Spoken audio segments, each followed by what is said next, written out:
Alright, तो मैं अब आपको टिप नंबर 2 के बारे में बताता हूँ।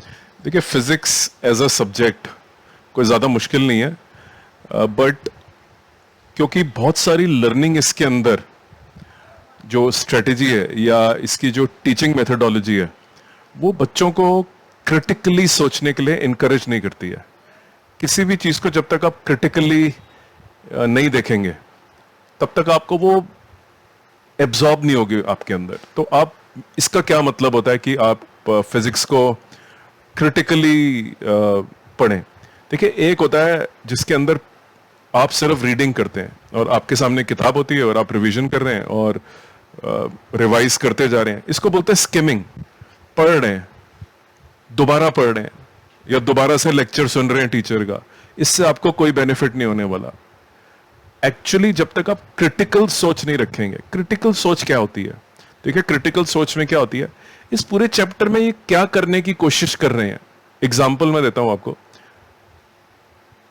वेव ऑप्टिक्स के अंदर डिफ्रैक्शन और इंटरफेरेंस के जो एक्सपेरिमेंट्स हैं उसमें क्या करने की कोशिश हो रही है, उसमें की आइडियाज क्या है, क्यों करा जा रहा है। वही जो रीडिंग है, अगर आप इन दो सवालों के साथ इस चैप्टर के अंदर जाएंगे कि क्या करने की कोशिश हो रही है, यंग डबल स्लिट एक्सपेरिमेंट क्यों करा गया था, क्या करने की कोशिश हो रही थी, तो आप थोड़ा सा क्रिटिकली देखिए कि उसके आइडियाज क्या हैं उस चैप्टर के। वेव ऑप्टिक्स के की आइडियाज क्या है कि wave, nature of light, light भी एक वेव की तरह बिहेव करती है। इसके लिए एक्सपेरिमेंट करे गए। पहला experiment young double slit experiment था और यंग डबल स्लिट के अंदर मालूम चला कि वेव जो है वो बिल्कुल 11th स्टैंडर्ड में जो वेव्स पढ़ाया जाता है, साउंड वेव्स या वेव मोशन, उससे मिलता जुलता वेव्स है। लेकिन क्रिटिकल आइडिया ये इस चैप्टर में ये है कि कुछ साबित करना है कि वेव्स जो है, लाइट जो एक वेव की तरह बिहेव करती है। तो सेंट्रल आइडिया क्या है इस चैप्टर का, मेन आइडिया क्या है, और मेन आइडिया के पीछे कौन सा एक्सपेरिमेंट करा गया। फोटो इलेक्ट्रिक इफेक्ट आपको आता होगा, लेकिन फोटो इलेक्ट्रिक इफेक्ट का मेन आइडिया क्या है? जैसे कि यंग डबल स्लिट का आइडिया है, उसी तरह फोटो इलेक्ट्रिक इफेक्ट का आइडिया है, उसी तरह ईएम वेव्स के अंदर आइडियाज हैं, उसी तरह से न्यूटन सेकंड लॉ का क्या आइडिया है। न्यूटन सेकंड लॉ क्या, किस लिए न्यूटन्स ने इस लॉ के बारे में आपको बताया, what was the point he was trying to make, कि एक्सटर्नल फोर्स से एक्सेलरेशन होती है। माने किसी भी चीज को, किसी वेलोसिटी बदलनी है तो आप उसको एक्सटर्नल फोर्स से कर सकते हैं और फिर न्यूमेरिकल में कन्वर्ट होता है। लेकिन न्यूटन्स के लॉ रियल लाइफ में भी लगते हैं। तो जब क्रिटिकली किसी चीज को देखते हैं तो ना केवल आप सेंट्रल आइडिया को कैप्चर करते हैं कि इस पूरे चैप्टर में मैकेनिक्स एक बहुत बड़ा टॉपिक है, लेकिन उसमें मेन आइडियाज क्या है। उसमें मेन आइडियाज हैं, कोलिजन है, उसके अंदर इंपल्स है, उसके अंदर न्यूटन्स के लॉ है, उसके अंदर मोमेंटम है। तो आपको क्रिटिकली पता होना चाहिए कि कोलिजन में क्या पढ़ाया जाता है, कि दो टाइप के कोलिजन्स होते हैं, इलास्टिक, इन इलास्टिक, 100%, वो टर्मिनोलॉजी है। इंपल्स क्या होता है, आपको बेसिकली क्रिटिकली देखने आना चाहिए कि इंपल्स की सिचुएशंस क्या है। एक बेसबॉल प्लेयर जब बॉल को मारता था वो इंपल्स होती है।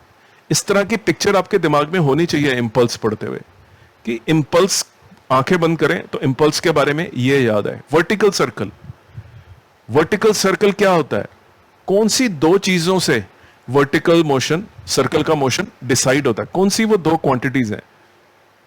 सेंट्रीपिटल फोर्स बहुत सेंट्रल आइडिया है वर्टिकल सर्कल का। तो वर्टिकल सर्कल का अगर आपको आइडिया डेवलप करना है अपने दिमाग में, तो आपको पिक्चर क्लियर होनी चाहिए कि उसमें एक सेंट्रीपिटल फोर्स का कॉन्सेप्ट है, उसके अंदर एक एनर्जी का कॉन्सेप्ट है। तो ये दो की आइडिया से वर्टिकल सर्कल को बनाया गया। बहुत सारी वेरिएशन होती है वर्टिकल सर्कल की। मैंने वर्टिकल सर्कल के ऊपर करीब 20-30 वीडियो बनाया मेरे यूट्यूब चैनल पे, वो देख सकते हैं। तो टिप नंबर 2 को मैं समराइज करता हूं। आप चैप्टर को सिर्फ नोट्स को स्किमिंग मत करिए। ये न्यूटन्स का लॉ है, ये यंग डबल स्लिट एक्सपेरिमेंट है, ये वेव मोशन है, ये बीट्स हैं, ऐसे नहीं पढ़िए। आप क्रिटिकली उसको देखिए कि इस आइडिया डेवलपमेंट के लिए किस चीज की जरूरत पड़ती है, और वो सेंट्रल आइडियाज कौन कौन से सेंट्रल आइडियाज हैं। अगर मैं आपको बोलूं कि आपने वेव मोशन पढ़ा है और वेव मोशन में आपने कौन कौन से आइडिया डेवलप करे, बीट्स, एक अच्छा आइडिया डेवलप करा आपने, उसी तरह से आगे जाके उसमें डॉपलर इफेक्ट होता है। तो डॉपलर इफेक्ट क्या बताने की कोशिश करता है कि अगर रिलेटिव मोशन हो तो अलग फ्रीक्वेंसी सुनाई देती है। टर्म्स एंड कंडीशंस है ऑब्जर्वर की, सेंडर की, लेकिन आपको बिना किताब देखे हुए भी ये आइडियाज के बारे में बोलने की आदत होगी। लेकिन अगर आपने सिर्फ नोट्स पढ़े हैं तो बोल कुछ भी नहीं पाएंगे, आपको कुछ याद नहीं होगा।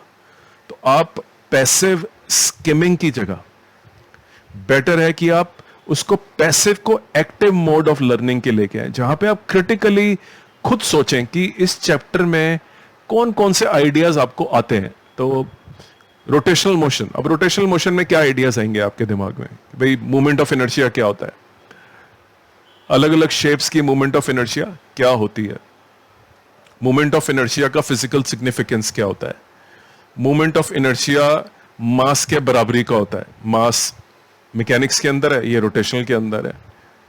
तो ये आपको बिना किताब देखे हुए इसको लिखना है कि मेरे को ये आइडियाज आते हैं। जिसको आइडियाज के बारे में पता है उसकी रिवीजन ज्यादा इफेक्टिव है, और जो सिर्फ रीडिंग कर रहा है लिखे हुए कंटेंट की, ये बिल्कुल पुराना तरीका है। इससे आप बिल्कुल इसमें कोई एक्टिव आपका पार्टिसिपेशन है ही नहीं, ये बहुत पैसिव है। एक टीचर ने आपको लेक्चर दिया, उसी टीचर ने आपको दोबारा आके लेक्चर दिया। This is a very passive way of learning. Most of the learning has to be active. उसको पैसिव से एक्टिव मोड में लेके आइए। खुद ही अपने कमरे के अंदर एक बोर्ड लगाइए और डेली बेसिस पे सुबह शाम, सुबह उठिए, उसके अंदर लिखिए कि आपका चैप्टर है सिंपल हार्मोनिक मोशन, उसके अंदर कौन कौन से आइडियाज आपने पढ़े हैं, 1 2 3 4 5 6 बोर्ड पे लिखिए उसको। और उसके बाद कंपेयर करिए कि जो आपने आइडियाज लिखे हैं और जो आइडियाज बुक के अंदर लिखे हैं क्या वो आपस में तालमेल है उनका। शाम को दूसरा चैप्टर उठाइए और उसके की आइडियाज लिख लीजिए बोर्ड के ऊपर, दोबारा से कंपेयर करिए। तो पहले तो आइडिया पे ग्रास्प लेके आइए, आपका कॉन्फिडेंस लेवल बढ़ता है उससे। सेंट्रल आइडियाज क्या है उसके, what are the key points being made in this chapter, उसकी समरी बनाइए अपने आप। नोट्स नहीं, अब नोट्स बनाने का टाइम नहीं है कि सुंदर सुंदर नोट्स बनाए, अब आप की आइडियाज का टाइम है। सिंपल हार्मोनिक मोशन में 5 की आइडियाज ये हैं, वेव मोशन में 5 आइडियाज ये हैं, मैकेनिक्स में 10 आइडिया ये हैं। एक्टिव मोड में आइए, पैसिव मोड में आप फिजिक्स को नहीं सीख सकते हैं। टिप नंबर 3 बहुत इंपॉर्टेंट है।